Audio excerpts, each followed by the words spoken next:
The fire within, I never believed in curses until the night the flames came from Olumide's hand. It was a hot evening in our Yoruba village, a place where tradition and superstition wove tightly into the fabric of daily life. The dusty paths between huts were empty, except for the occasional goat or chicken pecking at the ground. Our village, with its simple mud houses and thatched roofs, always felt safe, until that night. Olumide was a quiet man, known for his wisdom and calm demeanor. He wore the traditional Yoruba agbada, the flowing robe that marked him as someone important. His skin was dark, and his face lined with years of worry. We all respected him, but there were whispers about his temper. That night, a family gathering was held at the community center. Lanterns flickered, casting eerie shadows on the walls. The elders talked about the old ways, and Olumide sat quietly, his eyes fixed on the floor.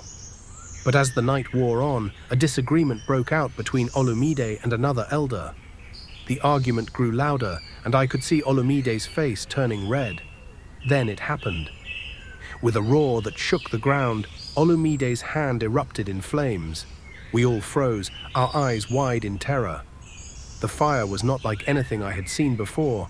It was hot and bright, and it swirled around his head like a living thing. The elders screamed and fled. I stood there, paralyzed by fear. Olumide's rage seemed to set the very air on fire. The flames danced and hissed, scorching the ground around him. The heat was unbearable, and I could feel it searing my face from where I stood. The fire lasted for only a few moments, but it left a mark on the village that we could never forget.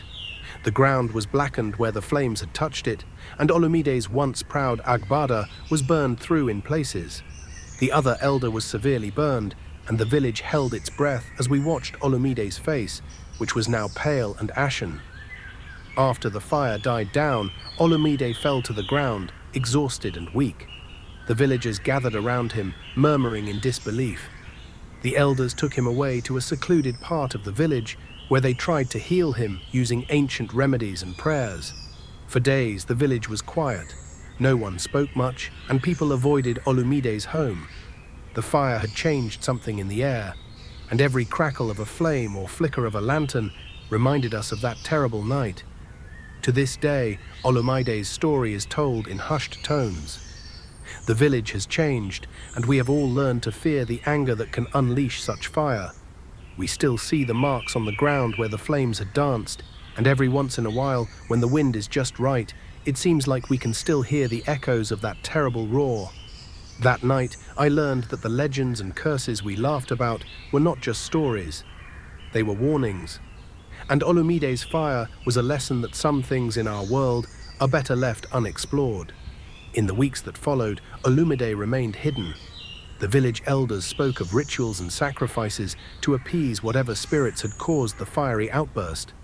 They told us that Olumide's anger had awakened something ancient and dangerous.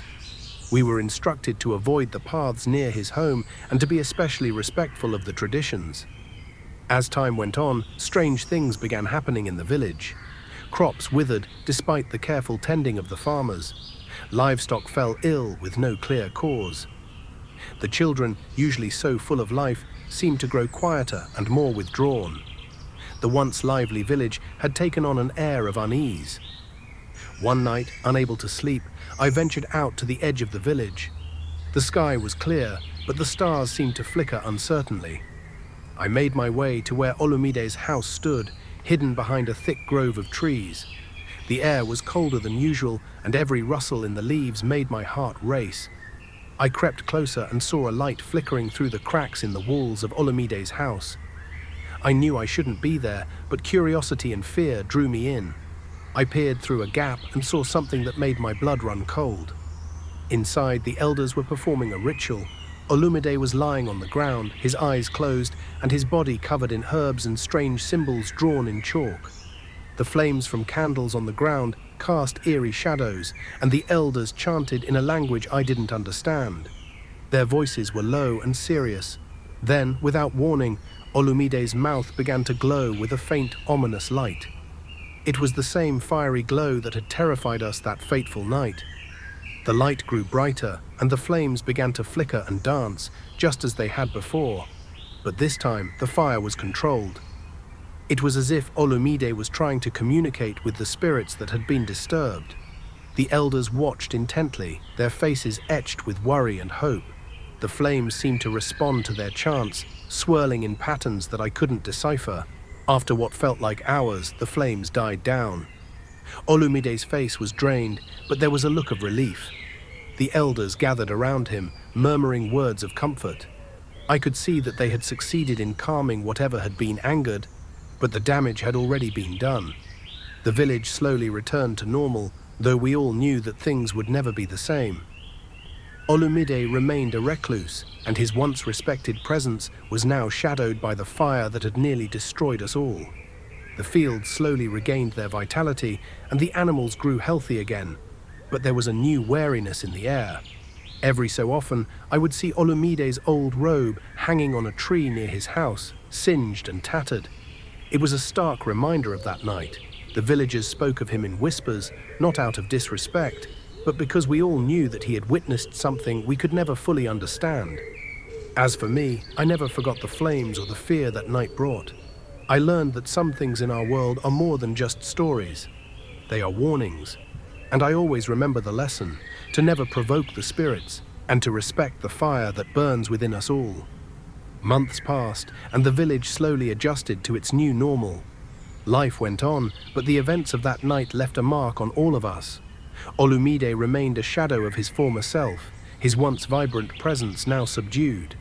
The stories about the fire within him became legends, told to children as warnings and to adults as reminders of the power of anger and the unknown. One evening, as I was walking to the market, I saw Olumide standing alone at the edge of the village, staring out into the distance. His traditional agbada was still stained from the fire, and he looked like a man who had lived through a great ordeal. I approached cautiously, unsure if he would even recognize me. "Olumide," I called softly, "are you okay?" He turned to me, his eyes distant but clear. "The fire has left me," he said, his voice hoarse. "But the lessons remain." I nodded, not entirely understanding, but sensing the weight of his words. Olumide had always been a figure of wisdom, and now his experience with the fire seemed to have given him a deeper insight into the world. As I walked away, I noticed something new in the village. There were small, simple altars placed at various spots, not just for worship, but as offerings to appease the spirits and to show respect for the forces beyond our understanding. The village had adapted, becoming more mindful of the traditions and more careful with their actions. One day, while visiting the village elders, I overheard them discussing a new tradition. They spoke of a ceremony to honor Olumide, not just for what had happened, but for his resilience and the lessons he had taught us. The ceremony would involve a communal gathering, where everyone would offer thanks for the return of peace and share their own experiences and lessons learned. The day of the ceremony arrived, and the village gathered around a large fire in the center of the community. Olumide, wearing a new agbada, was honored with respect and gratitude. The fire was symbolic this time, a reminder of both the danger and the renewal it could bring. It was a chance for everyone to express their thanks and to reaffirm their commitment to honoring the old ways. As the fire burned, I saw Olumide standing at the edge of the circle, his face illuminated by the flames. He looked peaceful, and for the first time since that fateful night, there was a sense of calm in his eyes. The villagers danced and sang, celebrating not just the survival of their community, but the lessons they had learned and the strength they had found in each other. From then on, the story of Olumide and the fire within became a tale of resilience and renewal. It was no longer just a frightening legend, but a story of how a community faced its fears, learned from its trials, and came together stronger. The fire within Olumide had been a trial, but it had also been a catalyst for change, reminding us all of the importance of respect, tradition, and understanding. And as for me, every time I see a flickering flame or feel the warmth of a fire, I remember that night and the lessons it taught us. The fire within Olumide was a powerful force, but it was also a reminder of the strength and unity that can emerge from even the darkest moments.